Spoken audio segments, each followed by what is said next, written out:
The pattern is the longest of the named animal patterns at 43 feet in length. And there's really only one way to play this oil pattern, and that's from the extreme deep inside part of the lane.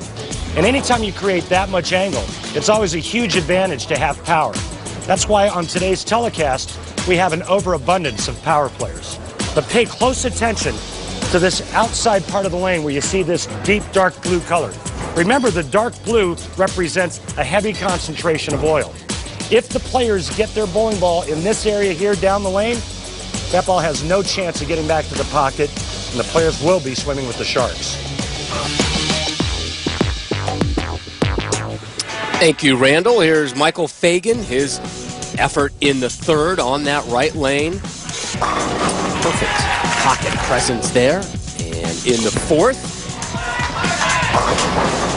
leaves a little loose change. Jason Belmonte, what a wonderful start for him here, Randy. Yep, he's perfect after three. Fourth frame here, just shreds the rack, all that power and speed, working to his advantage. 4 in a row now, working on a Robstone ham bone, makes it 5. A perfect start for Belmo here, and he leads Michael Fagan by 21.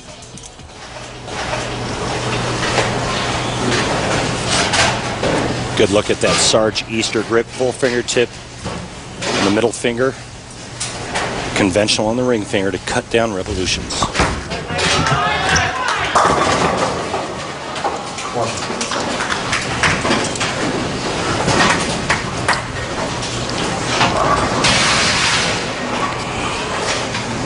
There's that nice loose arm swing. See how the swing bumps out just a little bit to the right, tucks it back underneath that shoulder. Looking for the trip 4, but denied.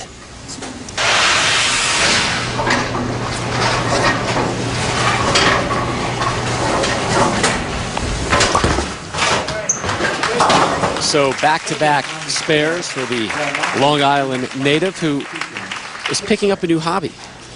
Tickling the ivory is Mike Fagan.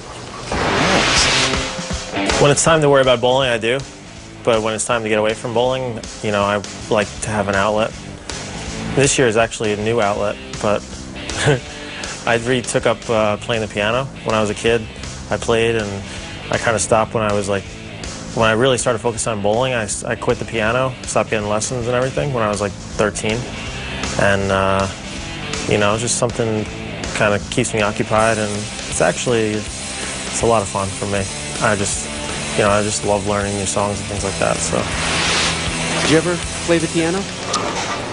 I dabbled. Dabbled? Yeah. I used to have the Peanuts piano music list, you know, with Snoopy and Woodstock. I don't know what That's the what I would play. I don't know what the song's called, but one of the Peanut songs is one of my all-time favorites.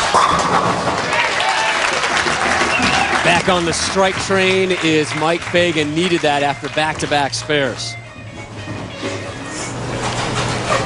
Jason beat Fagan 215-210 for his first and only title back in late March of 2009. And an opening 6-pack for Belmo.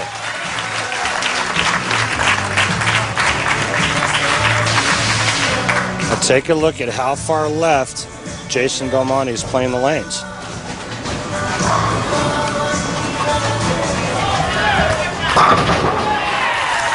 As the day moves forward, you're going to see players starting to loft because they are running out of lane.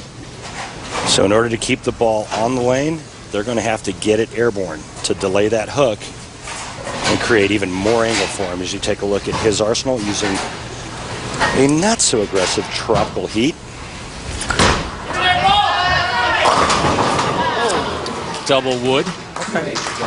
Just a little firm on that shot, Rod.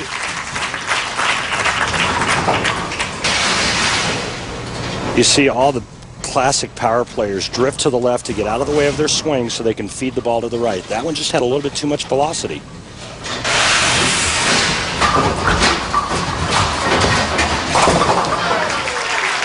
And we've seen through the course of the World Series of Bowling, that spare conversion not always picked up. Yeah, and if it wasn't for all the power that Jason Belmonte has and that extremely high rev rate, he wouldn't have covered both pins.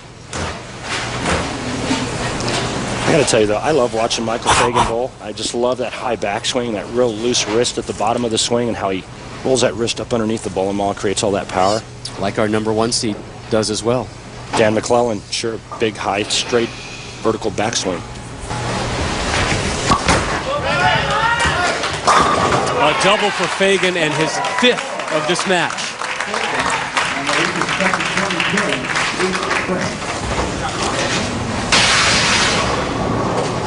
Real long swing. Notice how low the bowling ball got to the floor. And then there's the bent elbow. That real soft grip pressure that allows that wrist to hinge and unhinge right at the release point.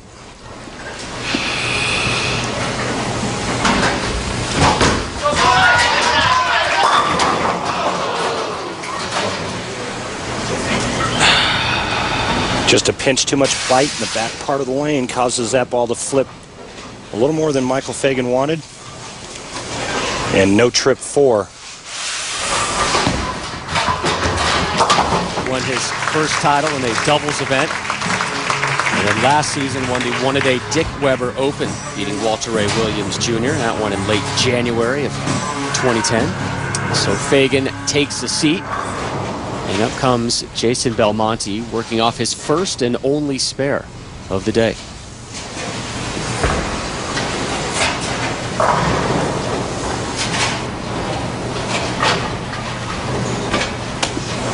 Take a look at the other finishers here at the Geico Shark Championship. Walter Ray in 6th. Here's Belmo, another strike.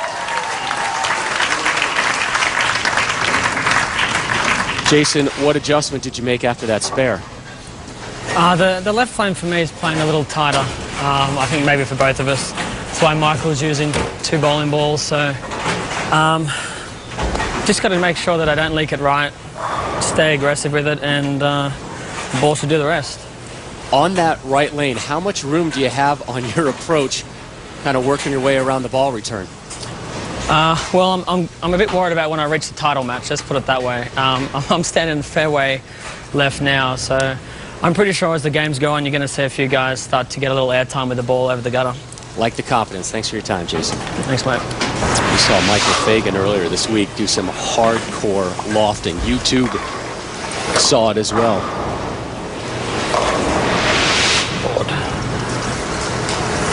Remember, he said he didn't want to leak it too far to the right on this left lane, but he's so far to the inside, he still has to create angle right. A little too far to the right's no good, and a little too straight up the lane is no good. And that's what I was afraid of. Yep, He said, I don't want to leak it right.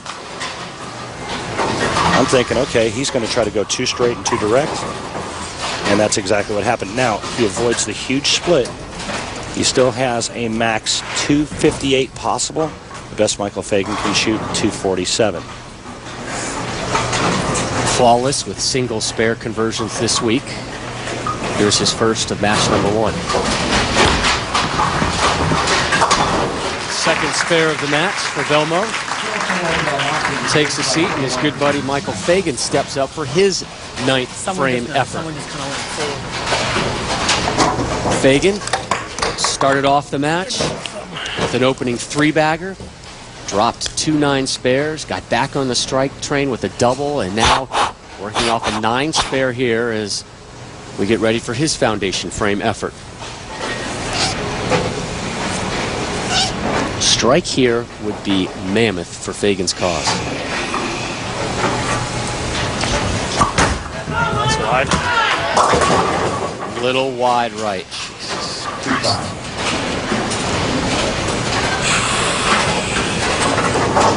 Well, and in my opinion, the only chance that Michael Fagan had to win would have been to strike out in the 9th and 10th frame and get into the 240s. That ball goes wide, leaving the 2-5, and now his chances are slim and none. He's going to now have to convert here, strike out, and hope for a Jason Belmonte open frame in the 10th.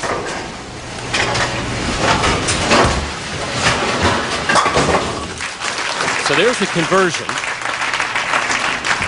And now the heavy lifting.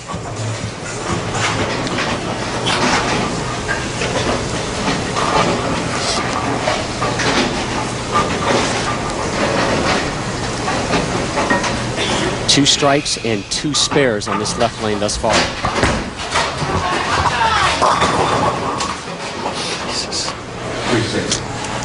Oh, nice shot. Misses wide on the right lane, follows it up with a pull shot on the left. And Jason Belmonte just needs to stay behind the foul line and keep it on the lane, and he is going to move on.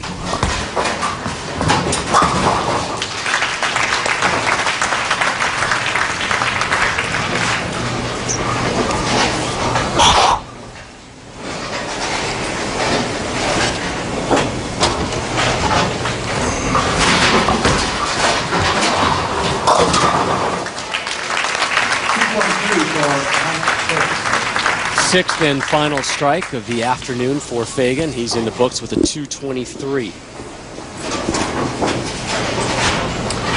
Just 3 pins.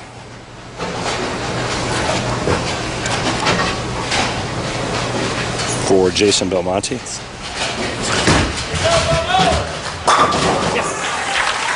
And that's all she wrote.